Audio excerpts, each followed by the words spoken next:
لجپال جدا رکھوالا ہے انہوں کون مٹاون والا ہے ساڈی اس سونے نال لگ گئی ہے ساڈی اس سونے نال لگ گئی ہے جیڑا توڑ نبھاون والا ہے اللہم صلی علی سیدنا و مولانا محمد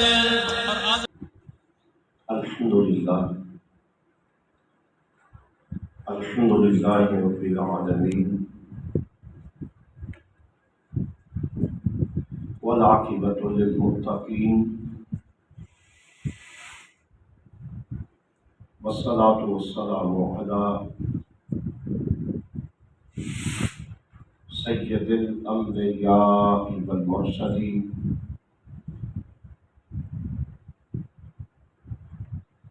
وعلى آلہ وصحبہ اجمعین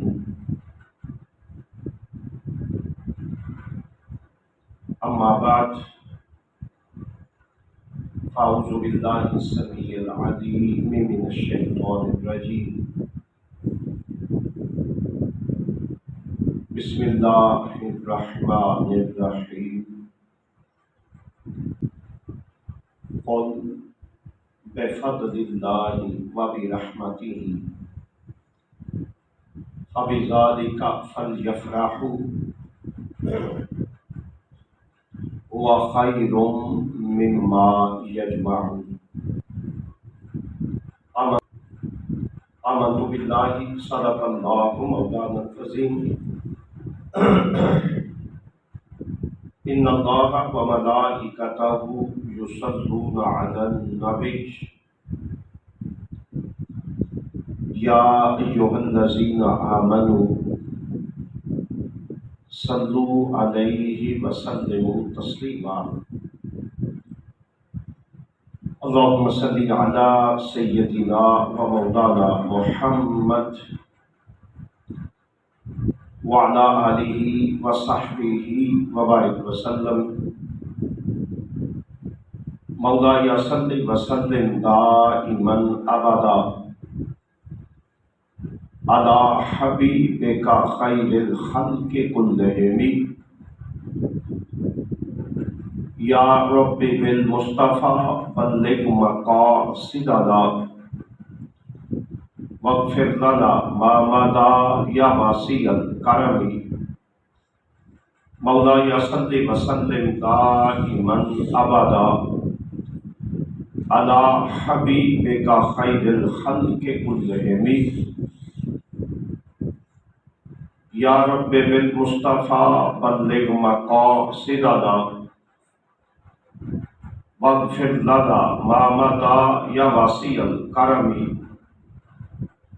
مولایا صلی وسلم دائما ابدا علی حبیبک خیر الخلق کلہم صلاۃ و سلاما علیک یا سیدی یا رحمۃ للعالمین وعلی آلک وصحبک یا جد الحسن والحسین۔ اللہ پاک کی حمد و ثنا اس کے پیارے حبیب مکرم علیہ الصلاۃ والسلام کی تعریف و توصیف کے بعد اللہ وحدہ لا شریک کا کروڑہا لطف و کرم ہے جس پروردگار کی مدد و نصرت اور فضل و کرم سے ہم اللہ وحدہ لا شریک کی رضا اور خوشنودی کے لیے مسجد میں جمع ہیں۔ میرا رب ہم سب کا مل بیٹھنا اپنی بارگاہ لازوال میں شرف قبولیت سے نوازے اور مجھے اور آپ کو اپنے حبیب علیہ الصلاۃ والسلام کی قربت کے حوالے سے مزید کرم فرمائے۔ حضور صلی اللہ علیہ وآلہ وسلم کی ولادت